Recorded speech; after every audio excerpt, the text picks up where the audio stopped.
Mukwano gwange obadde okimanyi nti Muhammad Nsereko yayimbako ne Kyagulanyi Ssentamu ku stage yemu. Buterevu nkwaniriza ku Jika Media ensibuko ya mawulire. Gwatanaba kubanga osubscribing agenda maso osubscribing, liking, commenting, tusobole okuba nga temunange tutambula ffenna. Buterevu ntandise n'omukulu Kyagulanyi Ssentamu. Ono nno agenze maso n'atutegeeza abamu ku abo munnange be yatandika nabo omuziki bali ku kisaawa eno. Kyagulanyi Ssentamu ono tukimanyi bulungi nti mwana eyava mu ghetto wabula we yakanyoga enkonyogo munnange yadda na bibimba. Era ono agenze maso munnange n'atabukira mu politics naye nga mwana yali wa ghetto wali ekamoocha. Kyagulanyi Ssentamu ono agamba yatandika munnange omuziki mpola mpola, yali mu senior ey'okuna era ono yatandika okubanga munnange agenda okuba ebibaala mpola mpola mu kireeyo bw'atyo alabike nga ateekawo talent ye abantu bagirabe. Ono agamba yali nnyo musajja wa raapu era nga woba ojjukira nnyo ba Shaka Demasi ono Bobiwine yafollowinga nnyo abasajja abo era nga watuuka ku stage oyinza okugamba bannaye Omujamaica ali wano e Uganda. That's why in most cases mu nnyimba za Bobiwine tumulaba alina ebigambo byakanyoga ku speed nga oba tewegendereza oyinza obutabiwulira. Era awo mu 1996 musajja mukulu ne yatandika okubanga munange atandika kaliya ye ey'okuyimba. Abangi kumwe mwali temunaba kubanga ate muzaalibwa naye abaaliwo ndowooza mujjukira bulungi omwana gwe mwalabanga ku stage ng'akikwasaganya. Ono nno agamba bantu bangi be yatandika nabo omuziki. Of course Bebe Cool tabulamu wabula nga waliwo n'abalala bangi be mwandi etaaze okumanya. Bobiwine agamba nti Muhammad Nsereko oyo gwe mulaba era nga oyo ssaawa eno ye MP wa Kampala Central. Onono yali mulungi nnyo ku stage nga ekintu wakikwatamu mwina kusiima busiimi.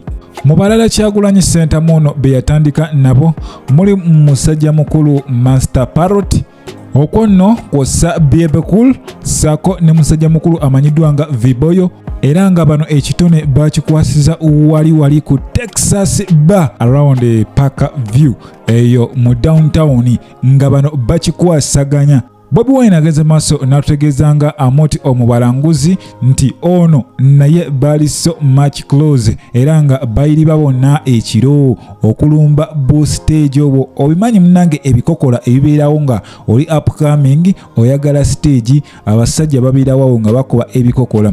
Ono n'agamba Amoti omubalanguzi yali nnyo naye ssaako n'omugenzi Pade Bitama ono naye batandika naye wabula obudde nga bugenderera nga womanyi essaawa yatuuka buli omu n'alabika nga munange akwata ekkubo erirye era bangi abasinga ku minywanyi be bano bagenda mu maaso n'okusalako enviiri ne bagenda mu businesses ez'enjawulo era ne batwala kaliya ez'enjawulo. Awo no wenkugambira mukwano gwange nti buli omu alina olugendo lwatambula era si kyangu okusanga muntu ali successful nga talina mboozi efaananako bweti. Buterevu eyo no nga nkujjeyo ye omukyala Lydia Jazlin yakiguddeko oluvannyuma lw'abawagizi okuva munange ne bamutegeeza nga waayimba nga akaaba era ne bamugamba akomye ekintu ekyo alekerawo okuyimba nga akaaba. Jjukira omukyala ono yavaayo munange emabega kawo ne yeerwanako nga watali faded artist n'agamba just yeewamu ka break wabula abantu bagenze maaso ne bamutegeeza agende maaso n'okuba nga arivisinga ebitabo bye agende atunuleko mu bayimbi abakikuba nga ba Juliana Kanyomozi, Jose Chameleone, Wene Nwaji n'abalala bangi abayimbi bemumanyi obulungi mu maloboozi. Agende abeebuuzeeko kubanga wakitaba ekyo yo music industry yandigisiibula yandigirekulira. Jjukira Abannayuganda bano bakuwa chance emu era chance eyo singa ogikozesa bubi oyinza mwanattu obutadda. Tulabye abayimbi bangi abagezezzaako okudda naye ebintu bikyagaanye naddala kasa kituuka kuba nti wasula management yo eyali ekwasaganya munnange ekintu tekiba kyangu kukizza.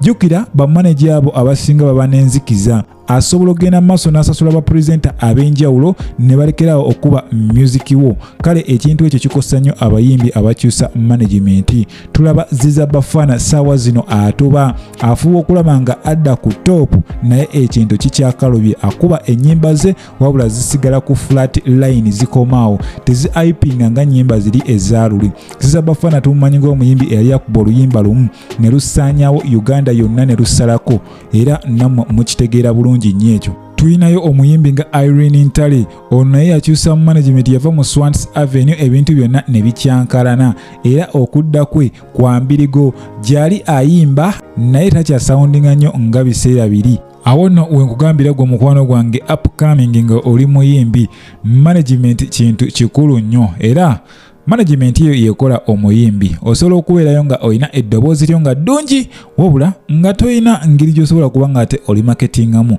wabula ogwa ku management entuufu esobola okufuula omuntu ow'enjawulo. Tulabye omukyala Spice Dana ne manager Roger, ono asobodde okuba nga ate amuwanika waggulu, wabula ono okuva yavaayo munnange nayingira politics, ebintu bye bigenda bikka mpola mpola. That's why tulaba essaawa zino tuli ku Alien Skin, tuli ku Palaso, kyokka nga emabega kaawo omukyala Spice Diana yali tava mu mawulire, nga yabeera mu mawulire buli omu gwayogerako, n'essaawa zino is nowhere to be seen.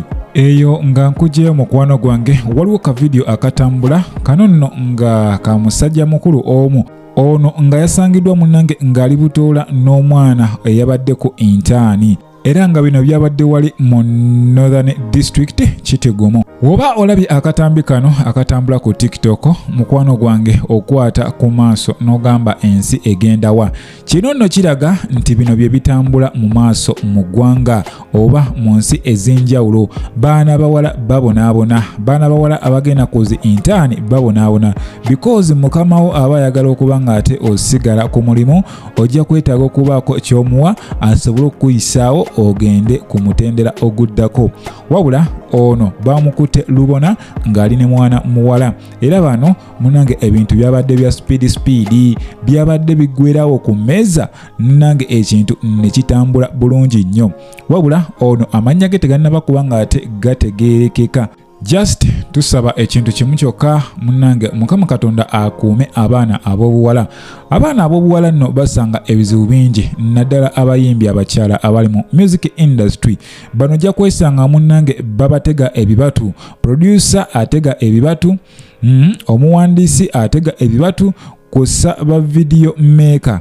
Okitegeera kati ne weesanga bambi omwana omuwala ali stressed, buli kimu kimwesibye.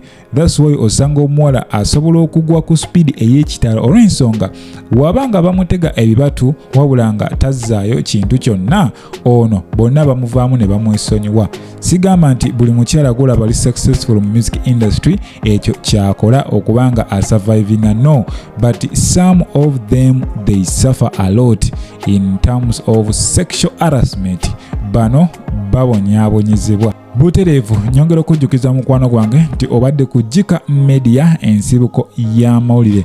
Gwatanabako ngo subscribing, genda maaso subscribing, liking, commenting, tusobole okuba nga tutambula ffenna. Nsaba Mukama Katonda abankuumire, mweraba.